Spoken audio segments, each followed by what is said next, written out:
Buongiorno, buongiorno, ben ritrovati. La prima edizione dei nostri telegiornali. Il giorno dopo il devastante rogo nel condominio di Gaiarine è un via vai non solo ancora di vigili del fuoco, ma anche di persone e gli stessi sfollati, decine di famiglie sfollate, ma anche di parenti per cercare di recuperare il recuperabile e anche per cercare di capire quando si potrà rientrare. I tempi a quanto pare saranno lunghi e allora andiamo subito da Mirko Cavallin con Nicoletta Rizzetto. Buongiorno Mirko.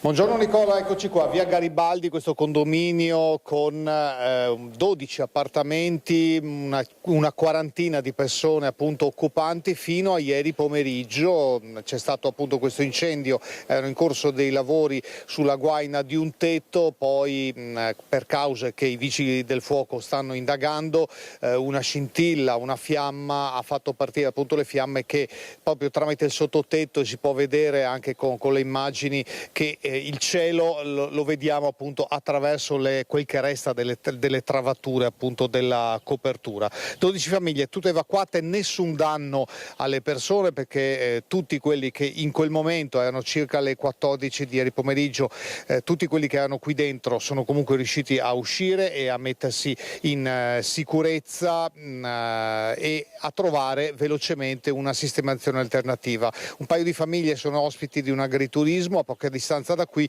tutti gli altri hanno trovato alloggio da parenti. È in fase di emissione da parte del Comune un'ordinanza con divieto di ingresso. Fino a poco fa c'erano i vigili del fuoco, i carabinieri della protezione civile, sta arrivando anche il vice sindaco Graziella Gava, che ringrazio, appunto è passata proprio in ufficio tecnico in municipio anche per questioni burocratiche. Allora vice sindaco, insomma una situazione per fortuna che non ha coinvolto le persone, ma i danni materiali sono evidenti all'occhio. Sono evidenti ed ingenti, sì. Mi lasci comunque innanzitutto esprimere i sentimenti di vicinanza a tutte le persone che sono state coinvolte in questo tragico episodio che è successo ieri purtroppo. Qui la situazione è, così come dicono i vigili del fuoco, è sotto controllo. Adesso l'incendio è stato completamente spento. Però purtroppo tutta la palazzina è inagibile, quindi abbiamo 12 nuclei familiari, una trentina di persone che sono attualmente, insomma, cercano una soluzione, ecco, per vivere, insomma, ecco qui. Per i prossimi giorni che potrebbero essere quanti? Ma sentendo qui gli esperti, i tecnici, sicuramente considerando che siamo anche in un periodo estivo, per cui abbiamo anche agosto con le chiusure per ferie e quant'altro, auspichiamo che i tempi siano abbastanza ridotti, parliamo di 2-3 mesi, insomma, ecco, quindi per mettere in sicurezza e quindi poter far rientrare le persone, almeno quelle che possono rioccupare gli alloggi, possano rientrare tranquillamente, insomma. Esatto, c'è una parte che è la parte più a est che di fatto non è stata intaccata dalle fiamme, ma molto marginalmente. In maniera molto marginale, e anche gli appartamenti a piano terra e primo piano, sì, anche nel sopralluogo di stamattina si vedono appunto delle macchie d'acqua, ma ovviamente con tutta l'acqua che è stata buttata ieri per spegnere l'incendio, ovviamente è chiaro che entra anche negli alloggi. Sicuramente quelli che abitano nell'attico, l'ultimo piano, sottotetto, lì veramente tutto distrutto, è tutto da rifare proprio. È tutto da rifare perché è andato bruciato anche il solaio, tanto che appunto si vede anche attraverso. Come vi farete presenti vicini alla famiglia in questo periodo non facile che dovranno affrontare, soprattutto quelli del piano più alto? Beh sì, noi ci siamo attivati già da ieri e appunto abbiamo un paio di nuclei familiari, li abbiamo ospitati grazie appunto anche alla disponibilità di un bed and breakfast qui in paese che ha messo a disposizione delle camere appunto per questa emergenza. Intanto sì, un paio di nuclei li ospitiamo lì. E altri appunto sono andati presso familiari e quindi sì, l'attenzione adesso comunque è di capire così nel medio termine di riuscire a trovare degli alloggi per altre persone che magari hanno trovato una soluzione temporanea ma che non sarà, diciamo, che può andare un po' per le lunghe, ecco, quindi vediamo di trovare anche con l'aiuto di ATER, vediamo se c'è la possibilità di poter occupare qualche alloggio e abbiamo anche sicuramente una signora che ha messo a disposizione un'abitazione che è in vendita, arredata, che comunque mette a disposizione per diciamo in questo momento di emergenza, ecco, quindi. Fino a poco fa i residenti del condominio arrivavano accompagnati dai vigili del fuoco per recuperare le proprie cose, soprattutto vestiti evidentemente. Abbiamo visto anche una vasca con 2 pesci rossi sani, da quello che abbiamo percepito. Ci sarà un'ordinanza che riguarda il divieto d'ingresso? Sì, la sta già stilando l'ufficio tecnico e quindi poi verrà diramata a tutti, gli abitanti del condominio e alle forze pubbliche, eccetera, quindi quello è tutto sotto controllo, ecco. Abbiamo raccolto poco fa la testimonianza della figlia di un'anziana residente in questo condominio. Con questa testimonianza con Nicoletta Rizzetto poi vi ridiamo la linea allo studio. Avete trovato una sistemazione? Sì, io ho mia mamma a casa mia perché mia mamma abita qua, è a casa mia, quindi resta là con noi, casa mia, casa nostra. Lei a che piano è? Il piano terra. È pieno d'acqua la cucina, ma solamente di rimbalzo. Oggi era già un po' meglio, ieri ce n'era tanta di più. Da basso cantina e garage sono allagati, ma pazienza, non abbiamo niente di che, insomma. Anche perché solo 3 stanze, c'è solo la cucina che è messa un po' male. Certo. Ieri è riuscita a uscire subito, immagino. Sì, l'hanno chiamata, è uscita subito, dopo mi ha avvisato, siamo venuti qua, tutti fuori, dopo loro l'ho mandato a casa e sono stata qua a riunioni, in riunioni, sentire, capire fino a ieri sera tardi. Vi hanno dato dei tempi? Penso un po' lunghi. Avete recuperato, abiti, vestiti? Lei è solo abiti perché è un piccolo appartamento, il resto starà dentro e Dio vede, Dio provvede, come si suol dire. È così lei, purtroppo non ci voleva. No, esatto. Ma no, per noi è andata anche bene, penso agli altri, io che sono Una volta per una fesseria, guarda cosa succede. C'è desolazione ovviamente, amarezza, soprattutto poi per chi ha perso di fatto la casa, e avete sentito i tempi sono lunghi, l'ha detto anche la vice sindaca, ci vorranno mesi per poter rientrare, ci dovranno essere fatti dei lavori per poter ripristinare la sicurezza in quel condominio. Adesso i fatti di Milano con il coneglianese Lamin Saidili, il 22enne nato in Italia ma di origini gambiane, accusato del tentato omicidio del 55enne sabato mattina, ferito con 20 coltellate, resta in carcere. Il 22enne lo ha deciso il GIP, che ha convalidato l'arresto del giovane accogliendo la richiesta del PM. Il giudice ha ritenuto sussistenti le esigenze cautelari del pericolo di reiterazione del reato, quindi il pericolo che potesse rifarlo, e di fuga. Mi sono divertito, appena esco lo rifaccio, aveva detto agli agenti che l'avevano arrestato, anche se poi ha detto di non ricordarsi di averlo detto. Il giudice ha riconosciuto l'imputazione di tentato omicidio e l'aggravante dei futili motivi, mentre ha escluso però quello della premeditazione. Intanto non ci sono elementi che facciano pensare a una radicalizzazione.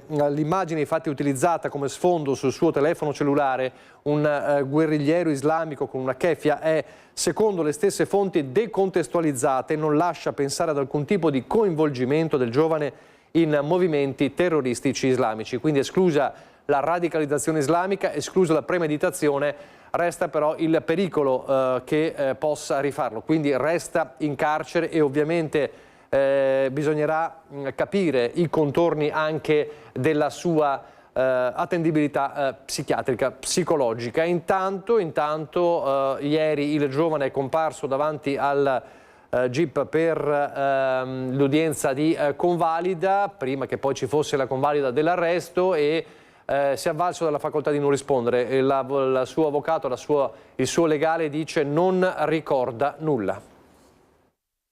Si è avvalso della facoltà di non rispondere, è stata una sua scelta personale.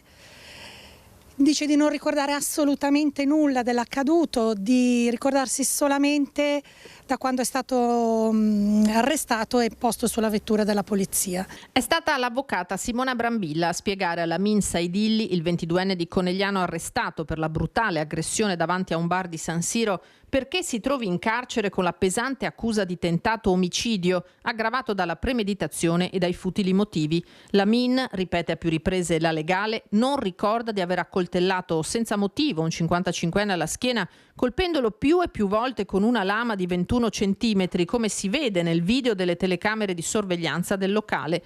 Poi l'arresto, documentato in un altro video.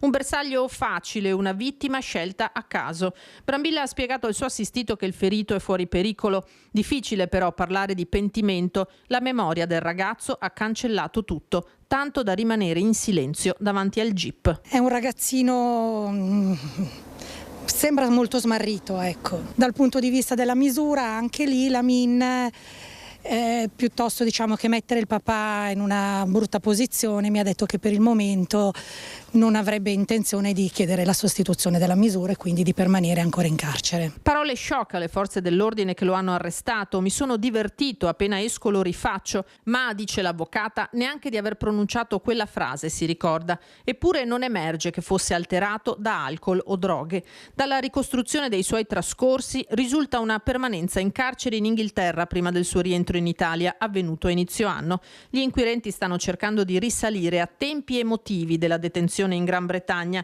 se per una rapina o per un atto di violenza simile a quello di San Siro. A Milano è arrivato il 23 giugno dopo essere stato cacciato di casa dal padre in seguito a una lite. L'avvocata si è confrontata con entrambi i genitori, malgrado la madre si trovi attualmente all'estero. Sono basiti e nessuno di loro naturalmente si sarebbe mai aspettato, e in più passaggi mi chiedevano le prove di quello che io gli dicevo. Al difensore non risulta nella maniera più assoluta, così dice, che Lamin sia in cura per disturbi psichici, anche se è vero che il 22enne non risulta affatto lucido. L'ho trovato molto confuso e già che uno non si ricordi un episodio del genere mi sembra alquanto sintomatico di una situazione, però non sono in grado di poter interloquire sul punto, chiaramente non è una mia competenza.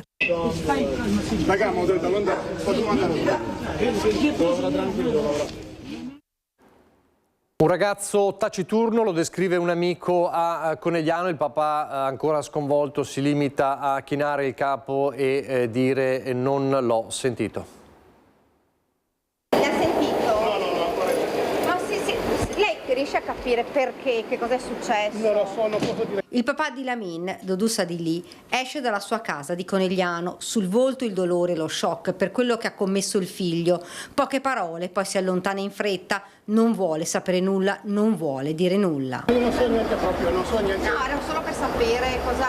No, sicuramente... E come almeno ci può dire come sta suo figlio? No, lo so, ancora non sento niente. Quel figlio che abitava con lui a pochi passi dal centro cittadino, descritto come taciturno, un carattere a volte impulsivo, tanto da essere allontanato dall'azienda per la quale lavorava. In casa abita il papà di Lamin, la mamma per motivi di lavoro è all'estero. Entrambi non riescono a farsi una ragione per un atto tanto violento del figlio. Dalla stessa palazzina esce un giovane, 26 anni, lo fermiamo e gli chiediamo se conosce Lamin. Sì, lo conosco. Com'è come ragazzo? È un bravo ragazzo. Sì, è un bravo ragazzo. Abbas ci racconta che non lo vede da qualche settimana e mai avrebbe pensato potesse fare una cosa simile. È tranquillo, è anche timido così, non parla tanto. Sì, non ha mai fatto qualcosa del genere così. Quando l'hai visto l'ultima volta? È quasi 2 settimane che non l'ho visto. Poi si parla della famiglia del 22enne, il papà vive e lavora a Conegliano. Sì, brava persona, suo padre lavora e vive qua, sì, vive qua da un bel po', lo conosco bene. I commercianti, i cittadini sono attoniti, difficile anche solo pensare che un giovane che abita in zona e frequenta la città potesse arrivare quasi ad uccidere una persona. Un residente si pone lo stesso dubbio di molti, avrebbe potuto colpire tranquillamente anche qui a Conegliano. Già è questo poi il problema, poteva succedere davvero dappertutto, lo ha ribadito anche ieri sera il sindaco di Conegliano Fabio Chies, ospite di Christian Arboit a Ring insieme allo psicoterapeuta Mirko Casteller, un Chies che conferma non era un caso noto perché non c'era segnalazioni di problemi psichiatrici. Allora l'appello da sindaco è quello di avere appunto di segnalazioni, di segnalare questo tipo di problemi, ma c'è anche l'appello per avere delle strutture particolari che possano prendersi cura di queste persone. Sentite. Questo ragazzo non era noto in quanto ha vissuto per oltre 10 anni all'estero e è rientrato da qualche mese nella nostra città. Non ci si riesce a dare ancora una spiegazione di ciò che è successo. E questa è la cosa più allarmante, nel senso che noi sindaci, io ma anche molti colleghi, ci troviamo quotidianamente ad avere a che fare con situazioni di disagio, ma è importante che anche ci sia un patto tra le famiglie che vedono delle difficoltà nei ragazzi e possano fare in modo che questi intraprendano un percorso, perché oggi il percorso è un percorso volontario, cioè bisogna diagnosticare nel caso in cui ci siano dei problemi, dopo la diagnosi ovviamente ci sono dei percorsi. Perché questo è il punto interrogativo di queste ore, si deve capire se questo giovane avesse dei disturbi di natura psichiatrica, se ce li ha, se ce li aveva, non era noto, diciamo così, alle istituzioni, non era noto nemmeno alle forze dell'ordine. Va detto che la Min nasce a Conegliano 22 anni fa, per diversi anni resta a Conegliano con la famiglia, che a un certo punto si trasferisce quando il ragazzino sta frequentando le scuole medie Grava della città del Cima, è corretto, ed è rientrato a Conegliano a febbraio, mi conferma il sindaco? Sì, è rientrato a Conegliano pochi mesi fa ed era via da quando aveva praticamente 12 anni, cioè dal 2015. Il problema però, come dicevo prima, è diagnosticare, in questo caso probabilmente in carcere poi ci saranno le perizie e quant'altro, ma ripeto, ci sono anche situazioni di diverso tipo che viviamo nei sindaci nelle quali è importante che ci siano delle diagnosi rispetto delle patologie, perché se non ci sono delle diagnosi non ci saranno e non ci possono essere dei percorsi di cura, che oggi tra l'altro sono dei percorsi che possono fare in modo che queste persone vivano bene loro e le loro famiglie. Io penso che una riapertura dei manicomi oggi sia una cosa anacronistica, però che si possano trovare dei percorsi importanti e soprattutto delle situazioni protette che permettano a queste persone di vivere al meglio e di fare in modo che anche le loro famiglie vivano in una maniera più serena, sicuramente è una cosa su cui dobbiamo ragionare in maniera seria e approfondita. Dal caso di Milano e che trova le sue radici nella Marca trevigiana al Vicentino bersagliato dai ladri. Ieri Vanessa Banzato ci raccontava di quanto accadeva a Tezze sul Brenta e accade di fatto la stessa cosa a Marostica. I ladri entrano in casa con i residenti che stanno in soggiorno a guardare la TV e quindi la paura che ovviamente la paura che prende tutti in questa situazione. Vanessa Banzato, buongiorno da Marostica. Buongiorno a te Nicola, a tutte le persone che ci seguono da casa. Ci troviamo a Marsan di Marostica con me Roberto Ferraro, che abita proprio in questa abitazione che ieri attorno alle 22:30 è stata presa di mira dai malviventi. Ferraro era in casa assieme alla moglie e al figlio, non si sarebbero accorti di nulla, i ladri sono riusciti a reagire indisturbati, hanno praticamente rovistato ovunque. Ci racconta un po' cosa è successo? Sì. Allora, stavamo guardando la partita di calcio, io e anche il figlio da un'altra parte, sempre io al piano interrato, seminterrato, e il figlio al piano primo, la moglie su un'altra stanza guardava la televisione anche lei. Gli unici locali che non c'era la presenza della luce o delle persone erano le due camere, che sono questa e questa qua, no, che hanno le finestre qua. Io mi sono accorto, stando dentro, che si è accesa la luce, perché abbiamo un dispositivo che quando c'è la presenza, il movimento di un qualcosa sullo scivolo, si accende la luce. Si è accesa la luce una volta, ho guardato, non ho visto niente, ma mi ero un attimino abituato, perché alla sera passa qualche gatto, sì, certo, e quindi succede, se lo vedi, se no è passato di corsa e non fai a tempo di vederlo. Ma ieri sera si è accesa un paio di volte. In sostanza ho detto ok, stava finendo la partita, stavo anche andando a riposare, quando ho sentito la moglie da sopra che ha gridato maledetti. No, ho detto ma che cavolo, non saranno mica i gatti, ho pensato subito ai gatti. E invece purtroppo quando sono salito ho visto cosa era successo. Allora, secondo me sono entrati da questa apertura qua. Mm-hmm.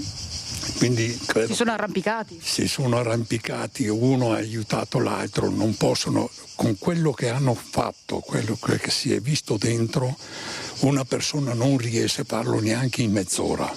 Quindi dovevano essere da 2 a 3 persone, senz'altro. Ecco. E poi diceva anche che quel sensore è stato coperto. Il sensore che molto probabilmente hanno pensato o hanno deciso, visto che questa parte qua c'è una luce qua sul portichetto, sì, un'altra qua che fa parecchia luce, molto probabilmente disturbati e non capendo magari quando poteva spegnersi, hanno buttato un cappotto sopra la luce. No, e di questo mi sono accorto questa mattina quando sono uscito e ho visto un cappotto, ho detto in questa stagione il cappotto da dov'è? E dopo è risultato che il cappotto era del figlio, che erano già entrati da un'altra parte nell'interrato, dove c'è un armadio che vengono depositati, diciamo, cose invernali, l'abbigliamento invernale in sostanza. Da dove poi pensa che possano essere usciti? Che allora assieme a Fabio Falliero andiamo a vedere dove potrebbero essere usciti. Sì.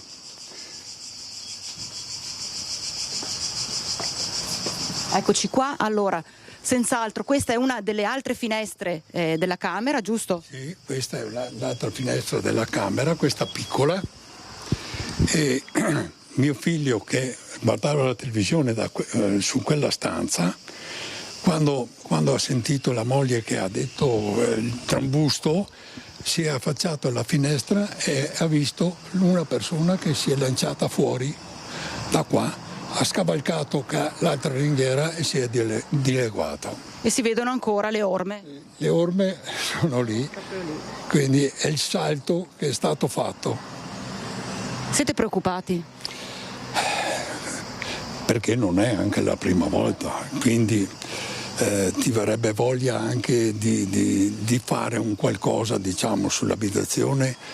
Qual è il deterrente? Penso di mettere le inferriate, ma le inferriate su una casa al piano terra rompono le scatole, nel senso che siamo in prigione, ma non è possibile. Purtroppo però bisogna cercare di risolvere il problema, di chiudere tutto quando fa caldo, attaccare il condizionatore, e invece il condizionatore non è che faccia tanto bene.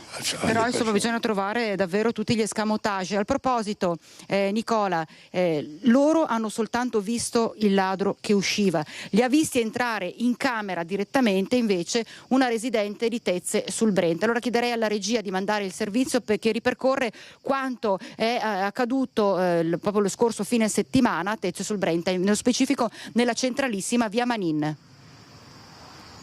Lei ha paura, è terrorizzata, la notte non riesce a dormire e infatti quella sera si è presa delle gocce calmanti perché effettivamente era così, cioè non... È ancora sotto shock la donna di 67 anni residente in via Manin, in pieno centro a Tezze, che la notte tra sabato e domenica si è trovata i ladri in camera da letto dopo che ne avevano messe a soqquadro altre 2 rubando l'oro che hanno trovato. A raccontarci l'accaduto è la sorella della vittima. Il cane dei vicini ha cominciato ad abbaiare e insistentemente, quindi di conseguenza lei a un certo punto si è alzata a tirare su la persiana per vedere cosa c'era e dietro di lei ha sentito la porta aprirsi della sua camera e lei si è girata in quel momento e i ladri, perché erano in 3 effettivamente, gli hanno puntato addosso la luce accesa, la pila, sì, e quindi lei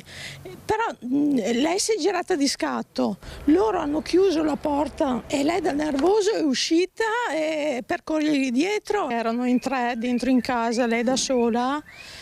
E poteva succedere di tutto, insomma, alla fine. Ecco, questo è. Una signora aveva sentito le urla di mia sorella, ha cominciato a gridare, gli si sono rivoltati contro praticamente.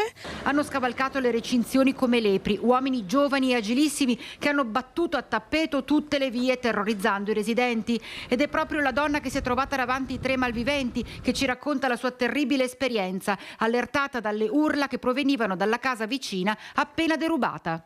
Ho iniziato a gridare, ho detto guarda via, chiamo i carabinieri. A un certo punto si sono girati verso di qua e a me è venuta, ci hanno saltato subito, sono tornati in strada e quindi io sono andata dentro, ho chiuso tutto e ho chiamato le forze dell'ordine. Quanta paura ha avuto?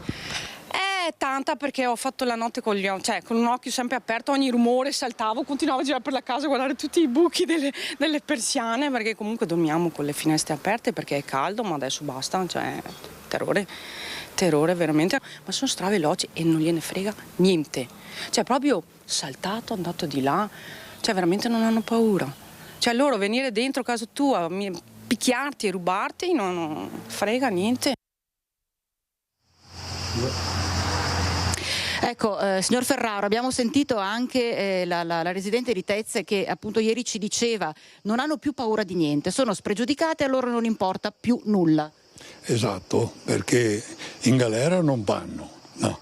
E quindi se ne fregano altamente e loro fanno il loro lavoro in faccia alla gente seria che ci tiene alla sua proprietà. Loro proprio sono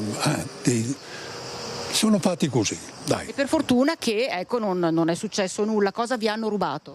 Ecco, a me hanno rubato i soldi che avevano nel portafoglio, mi hanno lasciato il portafoglio, per fortuna. Con i documenti? Sì, i documenti me li hanno lasciati. Alla moglie lo stesso aveva la borsetta e le hanno sfilato i soldi. Dopo mi hanno rubato l'orologio, che era abbastanza prezioso. E vabbè, è andata così, dai, tiriamo avanti. È andata così, Nicola, per fortuna davvero non è accaduto niente, a parte il disagio e la rabbia che sono spiegabilissime per aver avuto la casa violata da questi malviventi. Pare che siano sempre 3 persone e chissà che non siano proprio le stesse persone che stanno seminando il panico negli ultimi tempi un po' in tutto il territorio dei comuni tra Bassano del Grappa e Marostica. Per il momento da Marsan di Marostica è tutto. Nicola, ti ricevo la linea. Grazie a Vanessa Banzato. Sempre nel Vicentino, a Vicenza in questo caso, una violenta rapina a mano armata, vittima una donna minacciata con un coltello, pronto in questo caso l'intervento della polizia che in pochi minuti arresta uno straniero. Minacciata con un coltello, succede in pieno giorno a Vicenza. La rapina a mano armata si consuma alle 2 del pomeriggio nei pressi di un bar di Via Lanza. Viene lanciato l'allarme. In pochi minuti le volanti della polizia arrivano sul posto. Secondo la ricostruzione, la donna, minacciata di morte col coltello, è stata derubata dell'incasso custodito nel locale. La vittima è sotto shock. Gli agenti ricostruiscono rapidamente la dinamica dei fatti e acquisiscono una dettagliata descrizione dell'autore, riconosciuto come un cliente abituale del bar. Fondamentali le immagini di videosorveglianza che consentono ai poliziotti di individuare con precisione l'uomo e la direzione di fuga. Scattano le ricerche, in soli 10 minuti gli agenti rintracciano il sospettato in strada delle Cattane. Perquisito, l'uomo è stato trovato in possesso di un coltello da cucina corrispondente a quello utilizzato per minacciare la vittima durante la rapina. Nell'abitazione dello straniero la polizia ha trovato alcuni coltelli, uno storditore elettrico e dei tirapugni. Nei pressi della casa, in un'area verde, è stato poi trovato un contenitore in vetro sotterrato sotto un blocco di cemento. Al suo interno c'erano 4.950 euro riconosciuti dalla vittima, a cui sono stati restituiti. Si tratta di una parte significativa del denaro sottratto. L'uomo, un serbo, è stato arrestato. E poi sempre la polizia, ma questa volta a Padova, che rintraccia e arresta un uomo che aveva compiuto una rapina, pensate, 7 anni fa, ma era ancora libero. La polizia ha rintracciato e arrestato un tunisino di 53 anni ricercato perché deve scontare una pena di 2 anni e 7 mesi per rapina e resistenza pubblico ufficiale, reati commessi nel 2019 a Padova. L'uomo in piazza Rabin, per rubare il resto di 8 euro emesso dalla macchina automatica per il pagamento del parcheggio, aveva aggredito una turista inglese lanciandole addosso una bicicletta. Il tunisino, in Italia da 18 anni, è stato rintracciato all'interno del centro Giotto e ora è nella casa di reclusione di Padova dove sconterà la pena. Già noto alle forze dell'ordine per spaccio, stupefacenti, lesioni, furto, rapina e resistenza pubblico ufficiale, era ricercato per un ordine di carcerazione emesso dalla Procura della Repubblica di Padova. Già nel 2008 era stato arrestato in flagranza per lesioni personali, tentata rapina e resistenza per aver aggredito una guardia giurata, tentando di rapinarlo anche della pistola. Negli anni successivi era stato arrestato altre 2 volte, colpito dall'avviso orale e condannato. Nel 2019 la violenta aggressione per strada ai danni di una turista inglese alla quale aveva rubato il resto della tariffa di parcheggio. Alla reazione della donna, il 53enne aveva lanciato la propria bicicletta contro la vittima, colpendola alla gamba e ferendola. Era stato arrestato e poi condannato, tornando libero, fino a quando, nelle scorse ore, gli agenti l'hanno rintracciato e fermato. A Campo San Piero, sempre nel Padovano, invece ci pensano 2 giovani a inseguire e bloccare un ladro. Eroi non lo so, in quel momento lì abbiamo solo reagito d'istinto, appunto perché io arrivavo da via, ho visto la mia famiglia che erano tutti quanti fuori, tutti quanti in allerta. In quel momento lì è stato puro istinto reagire così e cercare di fermare quello che è una cosa che non va bene, e quindi penso di aver fatto la cosa giusta, ecco, che mi sentivo in quel momento. Appena usciti dal pronto soccorso con le mani ancora doloranti, ci raccontano di un folle sabato pomeriggio i 2 ragazzi di 20 e 27 anni che hanno consegnato alla giustizia un 43enne senza fissa dimora in fuga dopo un furto in un'abitazione disabitata lungo via San Marco a Campo San Piero. Non si considerano eroi, ma di fatto hanno compiuto un'impresa straordinaria. Allertati dai vicini di casa sul posto, sono intervenuti i carabinieri della compagnia di Cittadella che hanno trovato il cancello parzialmente aperto e la casa completamente a soqquadro. Proprio in quei momenti le urla dei vicini hanno indicato la direzione di fuga dei 2 sospettati che si stavano allontanando a piedi lungo una strada vicina. Uno dei 2, con uno zaino sulle spalle, era inseguito dai 2 giovani eroi. Io ero in ciabatte e quando ho dovuto iniziare a correre, correndo le ciabatte sono volate via e ho fatto tutta la mezz'ora di corsa a piedi nudi. Infatti in mezzo ai campi all'asfalto ho riportato un po' di leggeri tagli e di botte, però diciamo che ne è valsa la pena perché siamo riusciti ad acciuffare il malvivente che era scappato lungo i campi. Dopo alcune centinaia di metri di corsa tra i campi, i 2 giovani, insieme ai carabinieri, sono riusciti a raggiungerlo e a bloccarlo. Il 43enne è stato arrestato in flagranza con l'accusa di furto in abitazione. Il complice, invece, è riuscito a far perdere le proprie tracce, raggiungendo un'auto parcheggiata poco distante. Mentre il primo malvivente che è scappato in macchina, quando ha fatto la retro per scappare, io gli ero esattamente dietro e per la paura che mi investisse gli è venuto di istinto tirargli questo pugno al vetro che purtroppo mi è costata la frattura delle 2 dita. In quello stesso momento che lui era dietro la macchina, il malvivente ha inserito la prima per continuare la sua fuga, mi trovavo esattamente di fronte alla macchina. Allo stesso modo anch'io per difendermi ho messo le mani avanti, ecco che lui partendo con lo specchietto retrovisore mi ha preso in pieno e mi ha riportato appunto la frattura del terzo metacarpo. La perquisizione del 43enne ha permesso di recuperare nello zaino arnesi da scasso e la refurtiva, 2 paia di guanti da lavoro, 2 torce elettriche, un cacciavite, un paio di forbici e 3 oggetti decorativi in vetro rubati poco prima nella villetta. Per l'uomo è scattato l'obbligo di dimora nel comune di Cittadella e l'obbligo di firma quotidiana nella locale stazione dei carabinieri. Non ho provato paura perché mi è salita non rabbia, però ho sentito il dovere di farlo, che era la cosa cosa giusta da fare, e infatti quando ho visto lui partire ho deciso ok, vado anch'io con lui perché è la cosa giusta da fare, e alla fine abbiamo preso il primo malvivente, però dai, ne è valsa la pena, penso. Lasciamo per un attimo la cronaca, ci torneremo dopo la pubblicità, ma non possiamo non andare in un'area di servizio, perché ormai vi sarete accorti, chiunque di voi si sarà accorto andando a fare rifornimento, che il prezzo del carburante è risalito, effetto dello stop al taglio delle accise. Federico Fusetti, buongiorno da Padova.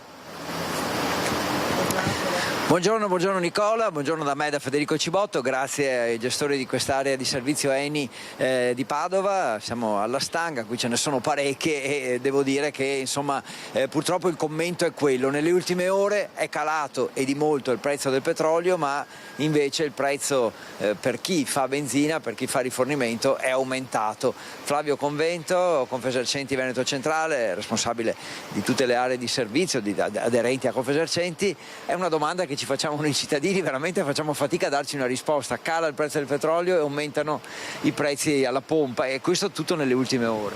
Sì, buongiorno a tutti intanto e grazie per questa occasione. No, questa è la conferma che il prezzo fondamentalmente non lo fa il gestore, e quindi sono scelte che non vengono fatte da noi. Sappiamo quanta difficoltà trovano nei consumatori questo aumento di prezzo.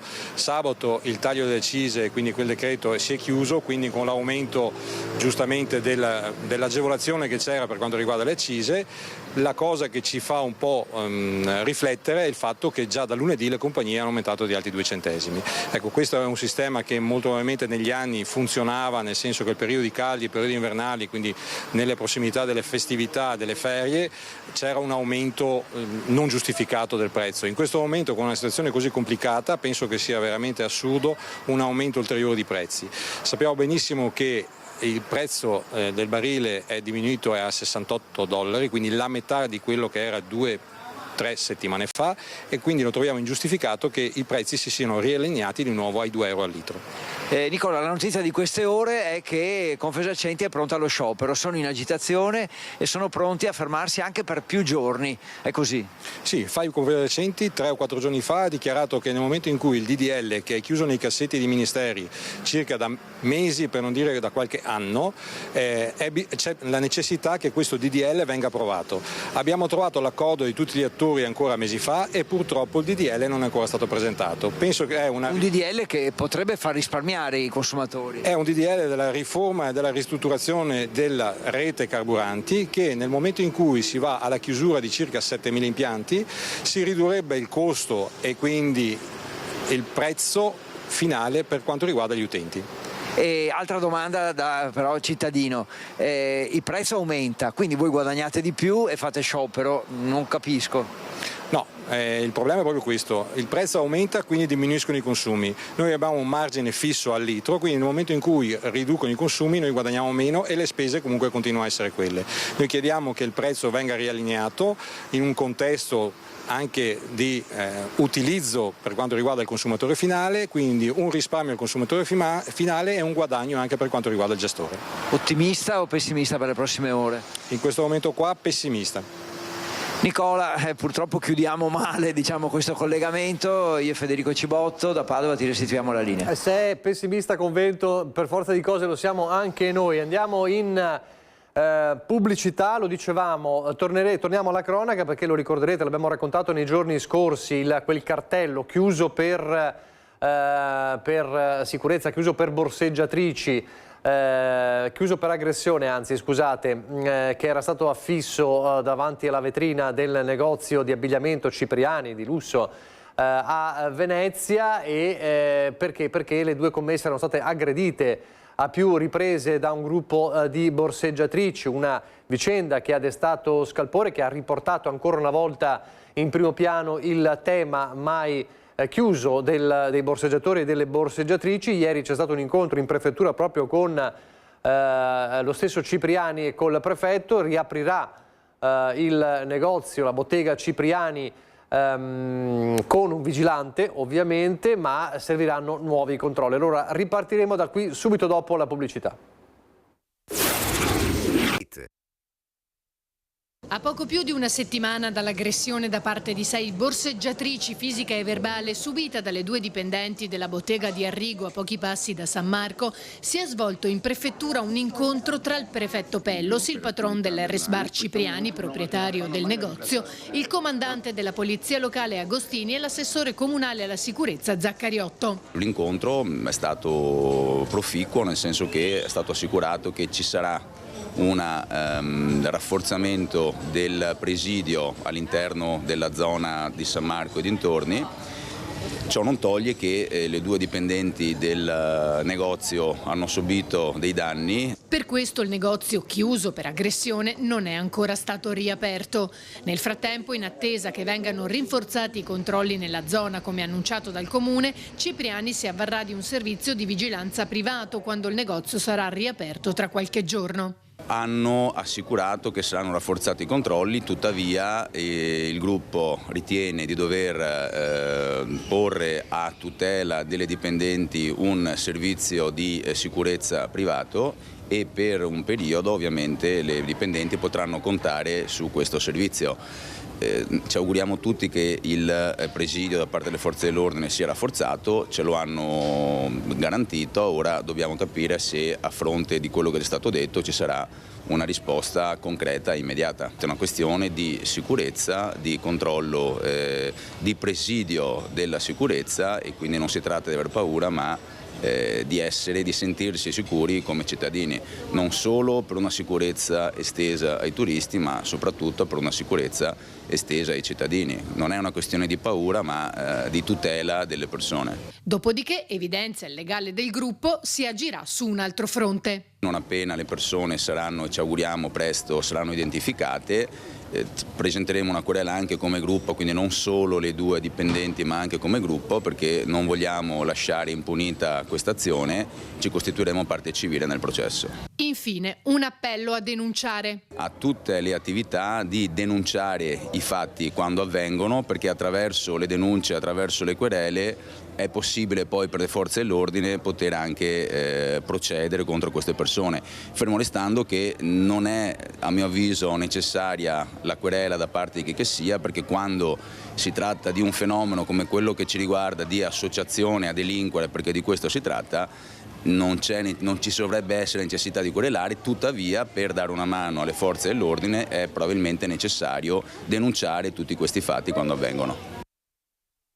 Abbiamo ritenuto adesso di presentare al prossimo comitato un ulteriore approfondimento non solo dell'indagine ma anche della necessità che ci sia un diverso e maggior presidio nel territorio e quindi vedremo di poterlo condividere con il comitato stesso, a modo che ci sia ancora più sinergia fra le varie forze dell'ordine, in primis ovviamente per quel che mi riguarda la polizia locale. Nel portare la solidarietà da parte dell'amministrazione alle 2 commesse della bottega di Arrigo aggredite dalle borseggiatrici, l'assessore alla sicurezza si è impegnata a intervenire su una situazione ormai fuori controllo che vede queste persone sempre più aggressive. La polizia e le forze dell'ordine a chiamata intervengono regolarmente, che stiamo anche cercando di organizzarsi con dei presidi che possano dare anche un segnale alla cittadinanza stessa della presenza da parte delle forze della polizia stessa.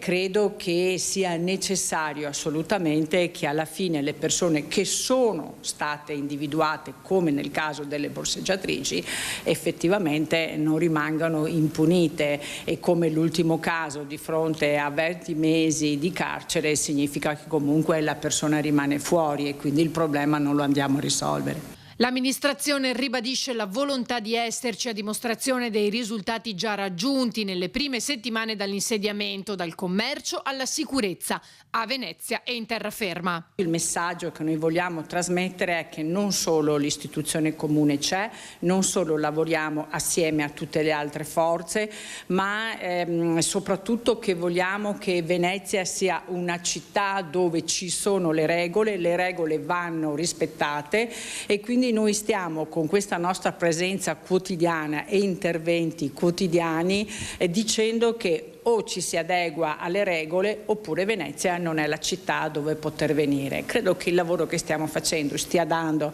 dei buoni risultati, credo altresì che la città debba sentirci, vederci e quindi sapere che attraverso le nostre forze, attraverso anche una tecnologia particolarmente avanzata che noi abbiamo come polizia locale, non ci sta sfuggendo assolutamente niente. Noi ci siamo, continueremo ad esserci insieme ai cittadini che partecipano, potremo raggiungere dei validi risultati. Da Venezia il problema delle borseggiatrici a Padova. A Padova il caso Arcella, un'Arcella che non ha pace, quartiere di Padova, lo abbiamo raccontato in questi giorni, il gravissimo accoltellamento e tentato omicidio, ma la sparatoria qualche giorno prima e quant'altro. E proprio all'Arcella, in un condominio, è stato segnalato, sono state trovate due macete. Erano nascoste tra le siepi in un giardino condominiale 2 macete con una lama di 44 centimetri e manico di legno. Sono state trovate dai residenti in un palazzo di via Fornace Morandi nel quartiere Arcella a Padova. I residenti hanno subito avvisato i poliziotti. La volante, impegnata sul territorio, è intervenuta sul posto e ha sequestrato le 2 armi che erano custodite all'interno di 2 foderi. Non è la prima volta che nel quartiere Arcella vengono ritrovati dei grossi coltelli abbandonati. Era già accaduto lo scorso 23 giugno. 2 accette, un macete sono stati recuperati tra la vegetazione in un'area verde di Largo de Bussy durante un intervento della polizia dopo la segnalazione di una rapina. A Montegrotto Terme invece raid vandalico con decine di auto danneggiate. È caccia ai vandali che nella notte fra sabato e domenica si sono accaniti sulle auto parcheggiate in via e vicolo San Mauro a Montegrotto Terme, un raid che sarebbe avvenuto dopo la serata di festa della Notte Bianca. A molte auto sono stati divelti tergicristalli, spezzati, supporti delle spazzole. A lanciare l'allarme sui social una residente che ha trovato l'auto danneggiata. La donna si è accorta che come la sua vettura molte altre riportavano danni simili e ha invitato tutti a fare denunce ai carabinieri proprio come ha fatto lei. È l'unico modo per consentire tutti gli accertamenti e poter visionare le telecamere di videosorveglianza. Purtroppo non è la prima volta che accadono episodi simili nella città termale. Quello della scorsa notte è stato un raid a tappeto con moltissime auto danneggiate, approfittando del fatto che nella zona ci sono molti punti ciechi che sfuggono all'occhio della telecamera. Domenica mattina un clamoroso assalto al portavalori fatto saltare con esplosivi a Canossa di Puglia. Qui sono 11 assalti in meno di 2 anni contro la Battistolli di Vicenza. Il titolare Luigi Esasperato lancia accuse pesanti, dice questo è il Far West, lo Stato è incapace di difenderci. Lo ha raggiunto per noi Daniele Garbini insieme a Cristian Roque Allende. Siamo all'interno della sede della Battistolli a Vicenza dopo l'assalto di ieri clamoroso in territorio di Puglia. Con me l'amministratore delegato della Battistolli Group Paolo Spollon. Buongiorno. Buongiorno a voi.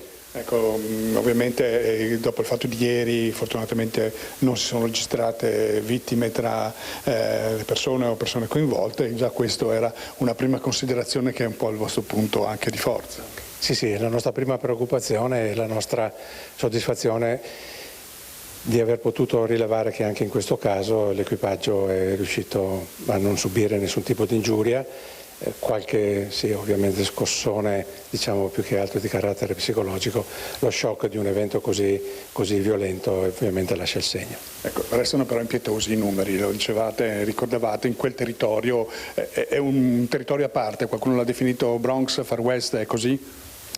Ma diciamo che è un territorio che denota un elevato livello di criminalità. Negli ultimi 24 mesi, a partire dal gennaio del 2024, abbiamo subito 10 attacchi, 3 attacchi sono stati sventati, ma la cruenza e la violenza con le quali vengono perpetrati, si parla sempre di sistemi paramilitari, direi che è azzeccato come termine in quanto all'incremento delle nostre attività di messa in sicurezza, sia attiva che passiva, c'è un incremento della violenza e dell'uso dell'esplosivo sempre che connota ormai da sempre questi ultimi eventi. Senta, abbiamo letto, e noi eravamo qui anche a febbraio scorso, insomma, l'esasperazione per chi lavora come voi in questo settore e le preoccupazioni. Ecco, il Presidente, abbiamo letto in titoli di giornali, parlava lo Stato non ci difende, effettivamente è così? Sì, diciamo che credo che ci siano vada approfondito questo termine, perché le attività delle forze dell'ordine e delle autorità preposte sono continue. Noi abbiamo un dialogo molto serrato con le attività di intelligence svolte dalle forze dell'ordine. Non è sufficiente, la criminalità rappresentata da quest'area geografica è veramente spiazza e sorprende, perché ogni volta riescono a farla franca. Da lei ha anche la peculiarità di essere al tavolo di categoria delle associazioni proprio per fare il punto, anche concertando eventuali misure, azioni anche a livello nazionale. Come è possibile intervenire? Vanno rafforzate le dotazioni dei vostri uomini? Vanno modificate le leggi? In che maniera essere efficaci secondo lei per riuscire a essere e portare in controtendenza questi numeri impietosi? Sì, le confermo che in qualità di vicepresidente di Assovalori partecipo a tutti i tavoli istituzionali che in questo periodo sono stati numerosi e molto intensi. Credo che la collaborazione fra pubblico e privato sia indispensabile, considerando anche il fatto che la nostra attività noi chiediamo venga riconosciuta come un'attività critica, in quanto il movimento del denaro contante è indispensabile in una nazione come l'Italia, in cui il denaro contante svolge ancora un ruolo di primaria importanza, e quindi chiediamo che venga proprio considerata la nostra attività come una struttura che ha bisogno di avere la massima assistenza da parte delle forze dell'ordine e di tutte le autorità competenti.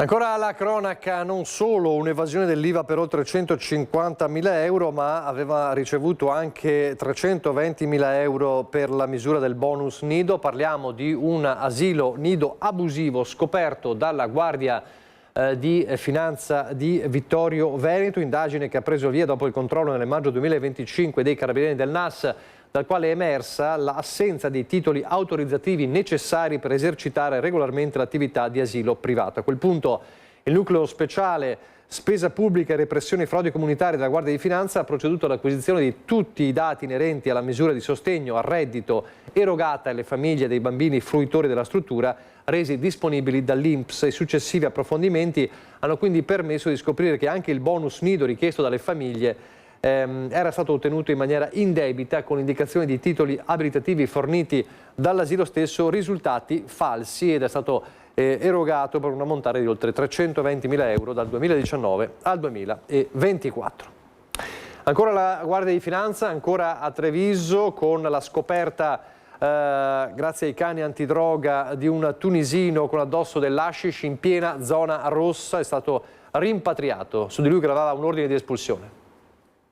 Trovato con addosso dell'hashish in zona rossa, è risultato avere a suo carico un provvedimento di espulsione dall'Italia e di divieto di rientro per 5 anni in territorio Schengen. La Guardia di Finanza di Treviso, impegnata in controlli antidroga in stazione ferroviaria, ha individuato un cittadino tunisino che, grazie al fiuto dell'unità cinofila, è stato scoperto in possesso di una modica quantità di stupefacente. Per lui una sanzione amministrativa, dunque, se non fosse che a un successivo controllo è emerso che sul giovane già gravava un ordine di espulsione dal territorio nazionale. Per questo, in accordo con la questura, è stato accompagnato all'aeroporto di Malpensa e imbarcato su un volo per la Tunisia.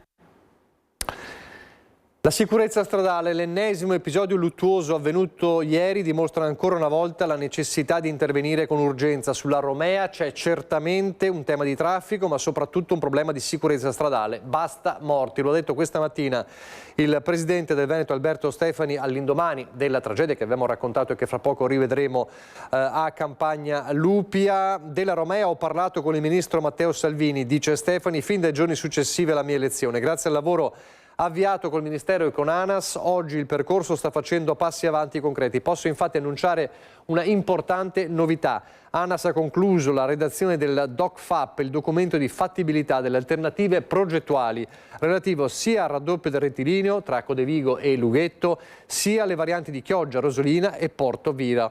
A settembre, fa sapere il Presidente della Regione, prenderà avvio il dibattito pubblico nel quale il documento sarà presentato e discusso con il territorio, gli enti locali e le categorie economiche. In quella sede saranno valutate le diverse alternative progettuali, così da individuare la soluzione migliore. Conclusa questa fase verrà sviluppato il progetto dell'opera e si potrà quindi procedere con i successivi passaggi necessari per arrivare alla realizzazione di uno degli interventi più attesi dal territorio. Rimettere in sicurezza dunque la Romea, dove ieri si è consumata l'ennesima tragedia lungo le strade con la morte di un 62enne imprenditore trevigiano di Gorgo al Monticano. Doveva essere una giornata spensierata, libera dagli impegni di lavoro, e invece un attimo, un solo momento ha trasformato la gita fuori porta verso Chioggia in tragedia. È accaduto verso le 11 al chilometro 109 della statale Romea tra Lova e Campagna Lupia, quando Maurizio Scomparin, 62 anni, di Gorgo al Monticano in provincia di Treviso, in sella alla sua BMW 1200 insieme alla passeggera di 58 anni si è scontrato con questo furgone azzurro condotto da un 43enne di Mira che viaggiava lungo la stessa direzione, ma che in quell'esatto istante aveva messo la freccia per svoltare a sinistra verso il bar distributore Arcobaleno. L'impatto è stato fortissimo, ci dice la conica, è ancora sotto shock la titolare del locale. Vedo solo il botto.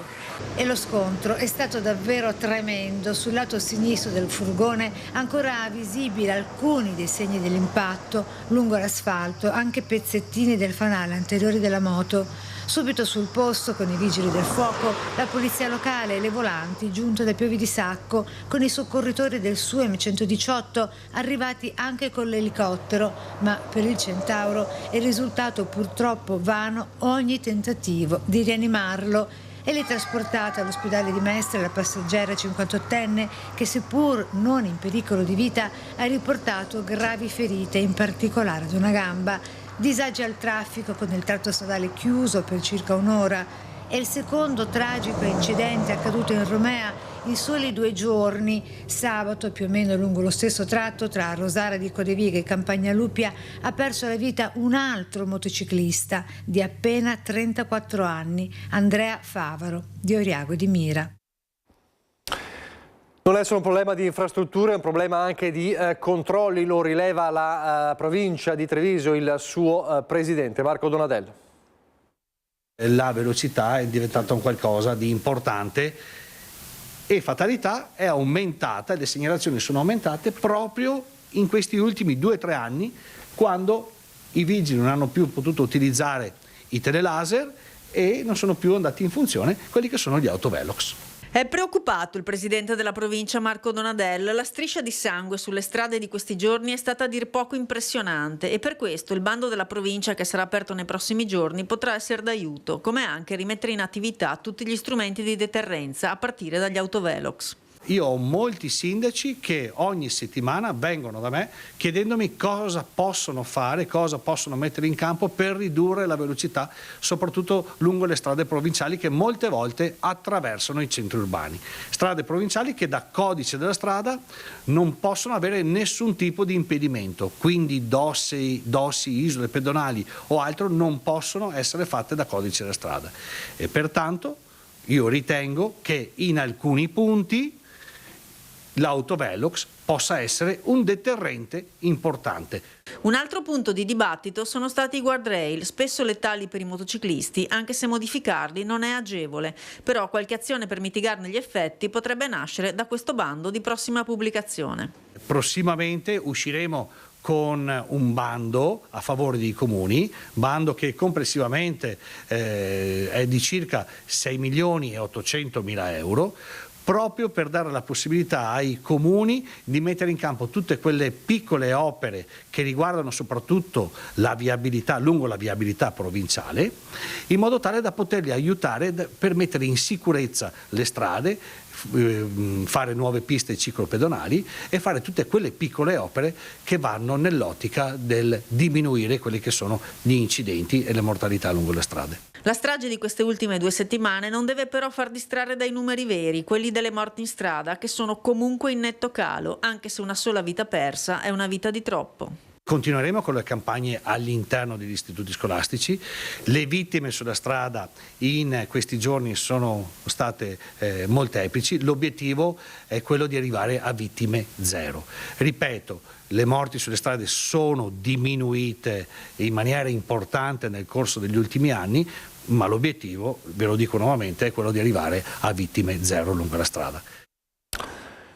Ieri l'abbiamo mostrato in diretta nel nostro telegiornale, nel campo sportivo dove per anni aveva aiutato a organizzare la festa della Poenta, a Castelminio di Resana, i funerali, l'addio a Stefano Tonin, l'operaio di 57 anni stroncato da un malore in cantiere lo scorso 24 giugno a San Martino di Lupari, a causa probabilmente del caldo delle scorse settimane. Oltre 500 le persone che sono radunate al campo sportivo per stringersi al dolore dei familiari di Stefano, dalla moglie Claudia alla figlia Monica, passando per i fratelli Domenico e Patrizio. La bara, l'avete visto, è stata portata dai componenti del team di Stefano, ideatore della gara di power pulling con i trattori. Don Paolo Scattolin, parroco di Castelminio, ha celebrato il funerale ricordando l'impegno di Stefano nella comunità di Castelminio e la sua passione per Vasco Rossi.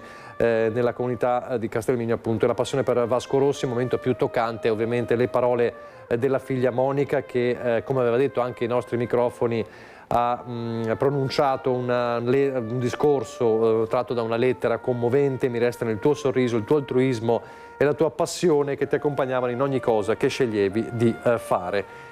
Queste dunque le immagini che abbiamo mostrato anche ieri con Nicoletta Rizzetto da Castelminio di Resana. Nel frattempo, peraltro, a proposito di caldo, è in arrivo la terza ondata di calore in questi giorni, per cui c'è di nuovo una allerta che progressivamente sta crescendo e che via via porterà a situazioni difficili nel fine settimana. Andiamo di nuovo in pubblicità, ripartiremo dalla governance poll, la classifica di gradimento del Sole 24 Ore che riguarda gli amministratori locali, dalle regioni ai comuni, e c'è molta Lega a nord-est sul podio. Fa piacere, ovviamente per me è un'assunzione di responsabilità. Ringrazio i trevigiani per apprezzare il lavoro che stiamo facendo, però l'obiettivo nostro è quello di lavorare ancora di più, ascoltare ancora di più le esigenze della gente e lavorare per servire al meglio questa comunità, che è una comunità straordinaria, molto esigente, che però ci dà la possibilità di svolgere un lavoro davvero molto bello. Si schermisce un po' il sindaco Mario Conte, primo sindaco del Veneto per gradimento nel sondaggio del Sole 24 Ore. Si piazza al 7° posto assoluto. In testa c'è la sindaca del centrosinistra di Firenze, Sara Funaro.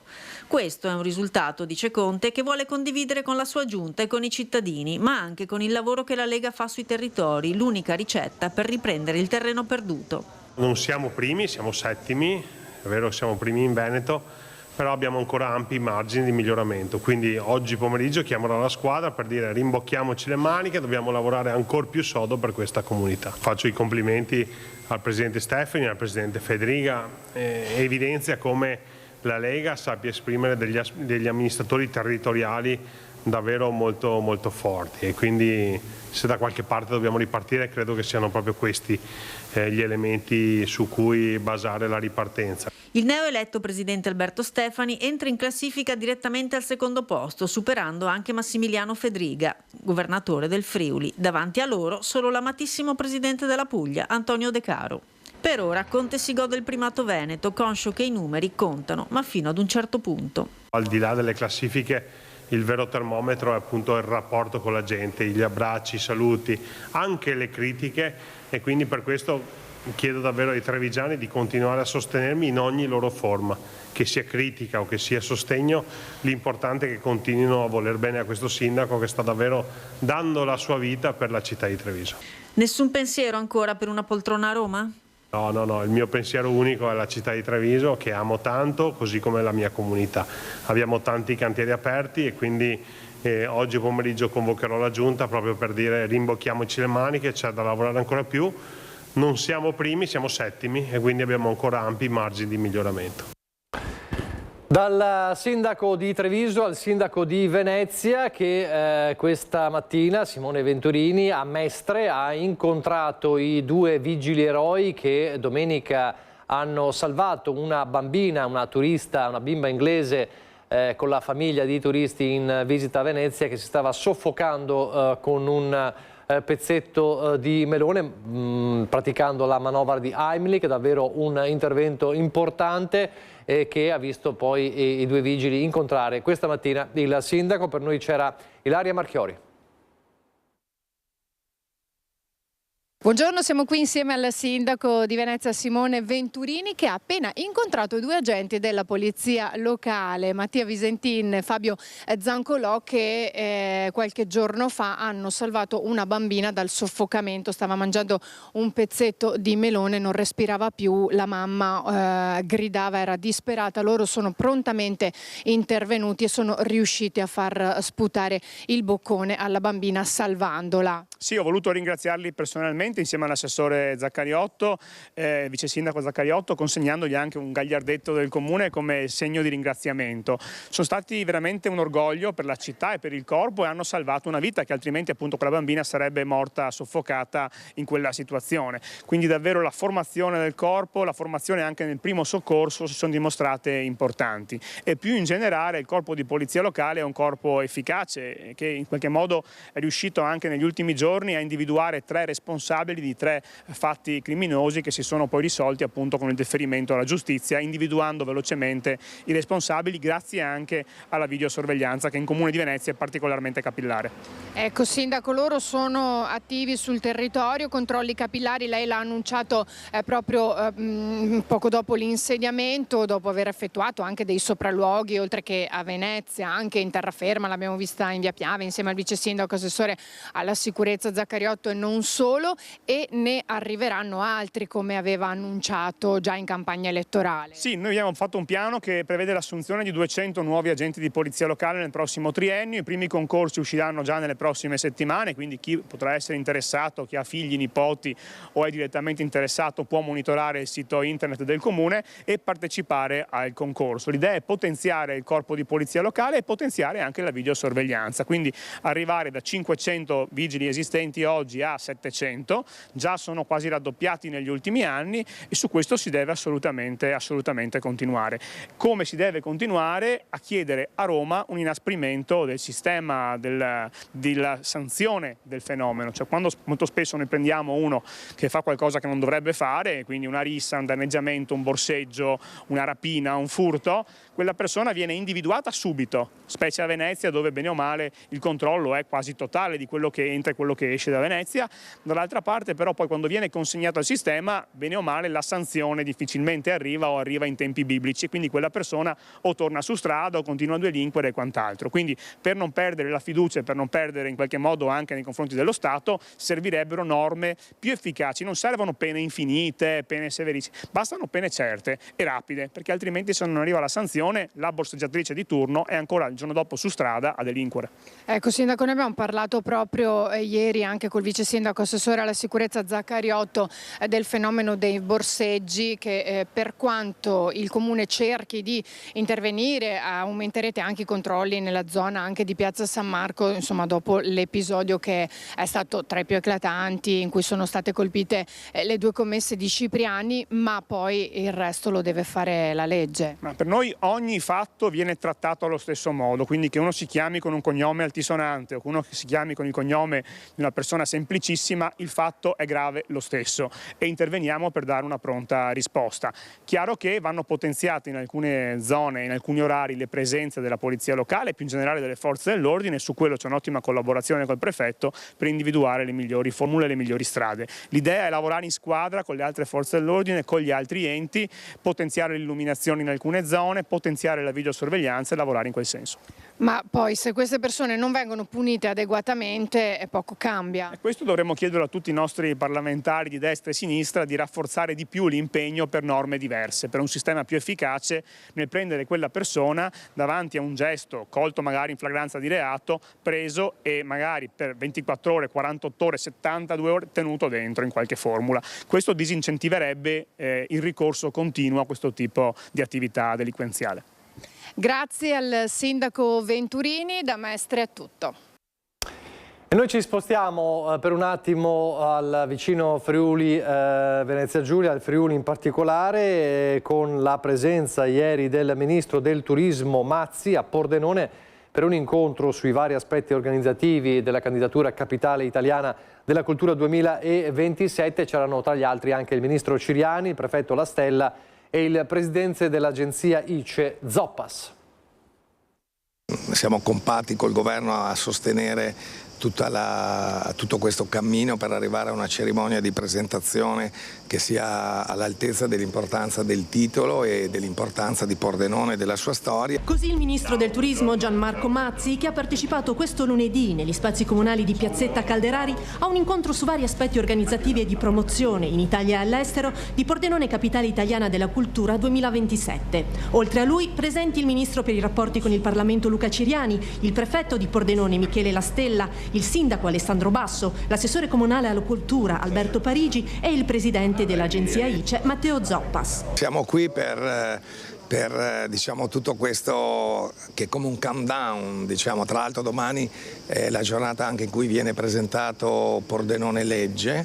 Rispetto ai recenti dati diffusi dal Ministero sul tasso di saturazione turistica OTA, che vedono l'Italia confermarsi regina europea del turismo anche per l'estate del 2026 e il Friuli Venezia Giulia tra le più richieste regioni italiane, così commenta il ministro Mazzi. È una regione, in generale, sono tutti dati molto in crescita, noi siamo molto soddisfatti di questi dati perché è un segno della vitalità del settore del turismo e del fatto che questo comparto si stia sempre più affermando come, io lo dico da quando sono arrivato, come una vera e propria industria, non in senso tecnico, ma per il peso che ha di essere proprio un pilastro dell'economia nazionale.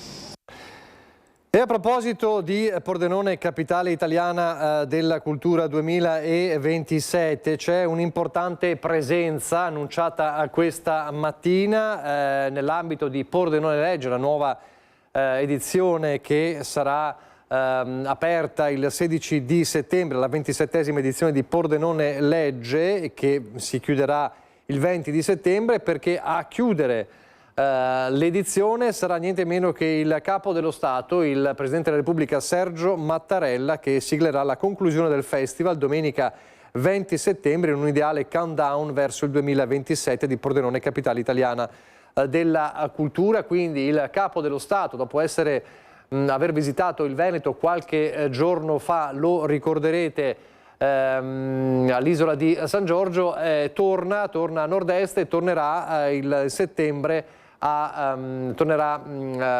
verrà a Pordenone Legge per chiudere l'edizione numero 27, che sarà invece aperta ad esempio da una icona di libertà e di scrittura e di espressione, cioè il Salman Rushdie, il 16 di settembre. Quindi il Capo dello Stato che torna a nord-est e sarà a Pordenone il 20 di settembre, domenica 20 settembre.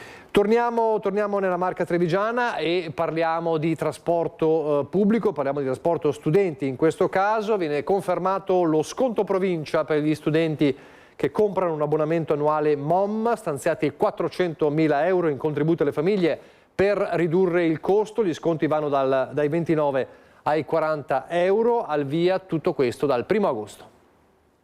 Lo sconto provincia sugli abbonamenti è un volano importante per la crescita del numero degli abbonamenti annuali. L'anno scorso ricordo che sono arrivati a 19.000 gli abbonamenti annuali studenti, che sono il 21% in più rispetto all'anno precedente. Diciamo che il numero complessivo dei nostri abbonati sono di circa 34.000, di cui ovviamente 19.000 sono gli annuali studenti, circa 10.000 sono gli abbonati poi mensili che fanno l'abbonamento ogni mese. Per il secondo anno la provincia di Treviso stanzia un contributo di 400.000 euro a beneficio di quegli studenti che compreranno l'abbonamento annuale ai mezzi pubblici della MOM, con una scontistica variabile dai 29 ai 40 euro a seconda della fascia chilometrica acquistata. Nessun bisogno di presentare ISEE o documenti, ma sconto direttamente all'acquisto, anche online. E per chi ha più di un figlio iscritto, possibilità di pagare a rate.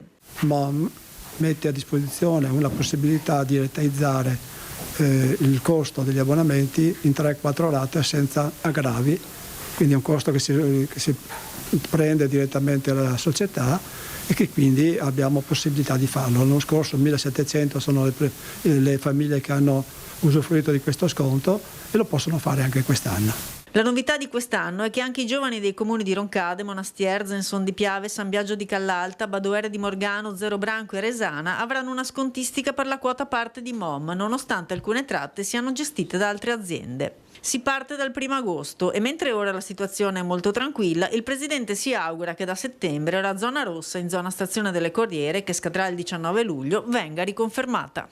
Secondo me è sicuramente un fatto importante perché in qualche modo ha calmierato queste situazioni. Uno dei punti importanti era appunto l'autostazione lungo Sile Mattei e quindi recentemente non abbiamo avuto fatti particolari. Torniamo nel Vicentino a 100 anni dall'inaugurazione del Sacrario del Pasubio. La memoria della Grande Guerra diventa un messaggio rivolto al presente tra autorità italiane e austriache, giovani e reduci. Il richiamo è uno solo: la pace va costruita ogni giorno.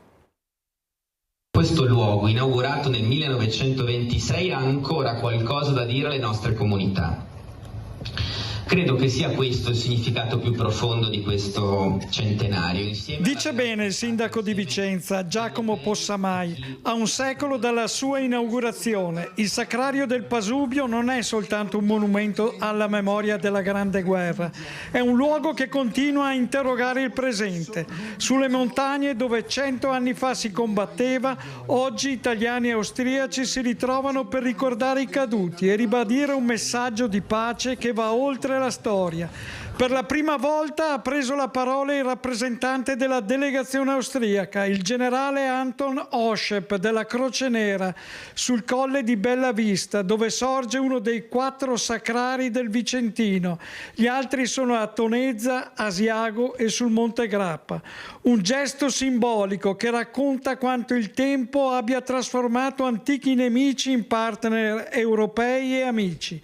Quei valori della Croce Nera, come ha sottolineato il prefetto Filippo Romano, racconta quanto i valori che stanno a sostegno dell'esistenza stessa dell'Istituto della Croce Nera siano valori universali. In un'Europa attraversata da nuove guerre e tensioni internazionali, il Pasubio torna a parlare alle nuove generazioni. Oggi invece non è più una linea del fronte, un luogo di battaglia, ma è un luogo che simboleggia l'unione.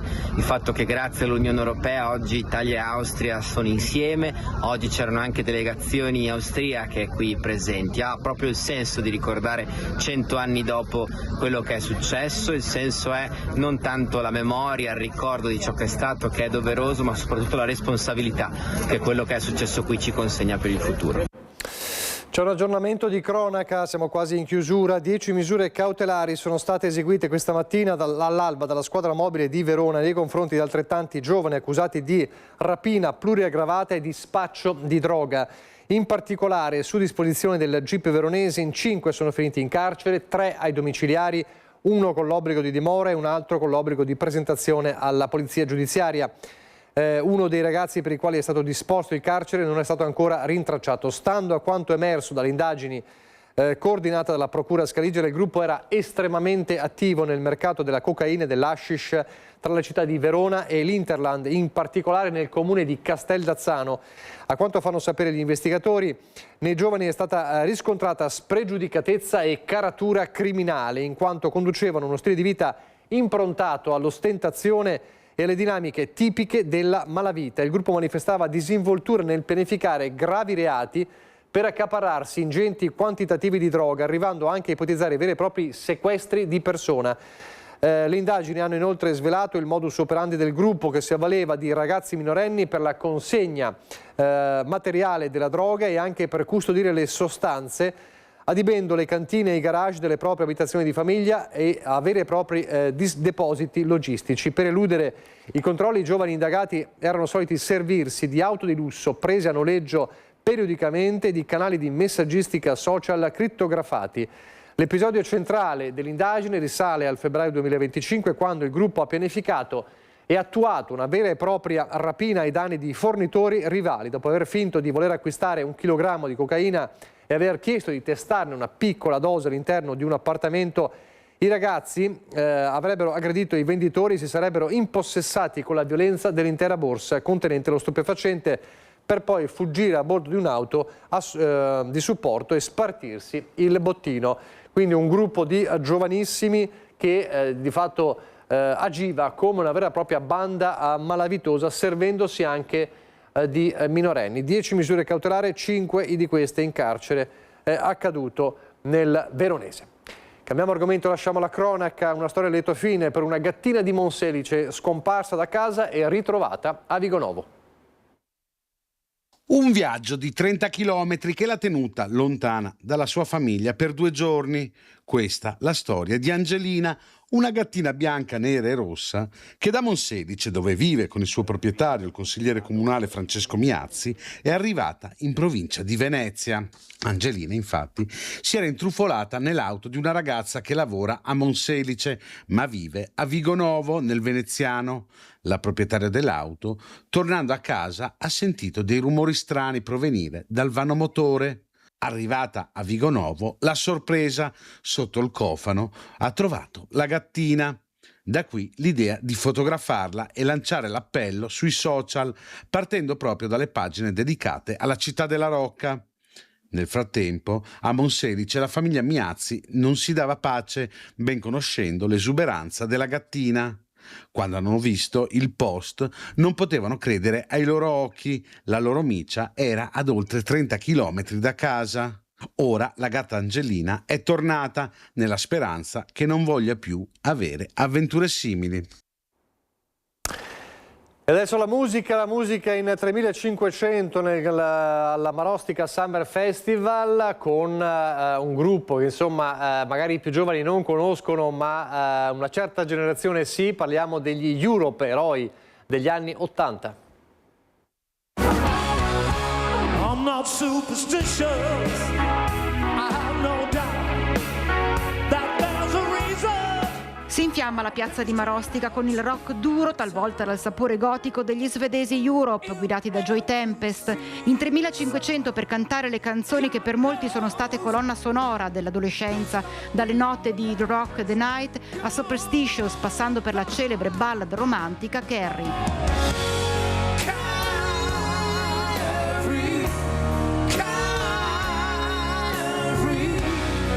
Un'ora e mezza di musica intervallata da rapide battute in italiano del frontman che ha fatto letteralmente sciogliere il pubblico. La grinta c'è ancora tutta, così come la voglia di dominare il palco del Marostica Summer Festival, e sino all'ultimo brano si è gustata la musica tosta che li ha sempre contraddistinti. La conferma le migliaia di presenti che si sono scatenati già dalle primissime battute di quel pezzo del 1986 che ha portato gli Europe in testa a tutte le classifiche mondiali. Stiamo parlando di The Final Countdown.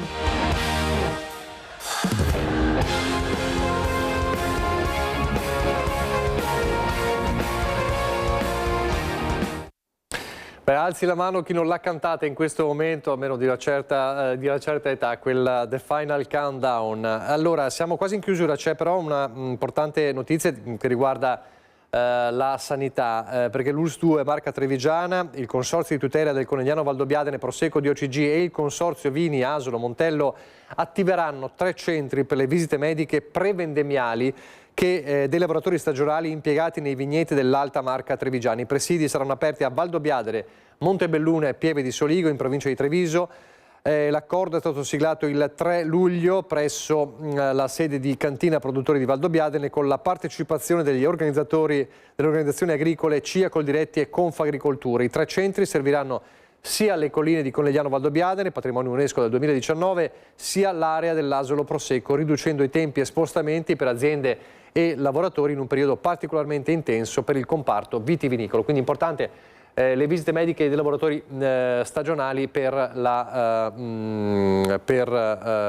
vendemmia che appunto è attività di questo periodo, peraltro con diversi problemi legati alla calura, e anche in questo senso c'è un controllo stretto sulle condizioni fisiche dei lavoratori stagionali, ovviamente per quanto riguarda la vendemmia, perché il problema è che l'ondata di calore, l'abbiamo detto in questi minuti poco fa, sta per ritornare ad alti livelli purtroppo, dopo qualche giorno sì di caldo, ma non di eccessivo caldo, non come il periodo più intenso che ha creato numerosi problemi. Allora sarà uno dei temi che affronterà Christian Arboita-Ring questa sera, il caldo che ritorna alle 20:45 con l'anteprima le implicazioni sanitarie della canicola con il professor Fabrizio Pregliasco, il virologo, il noto virologo.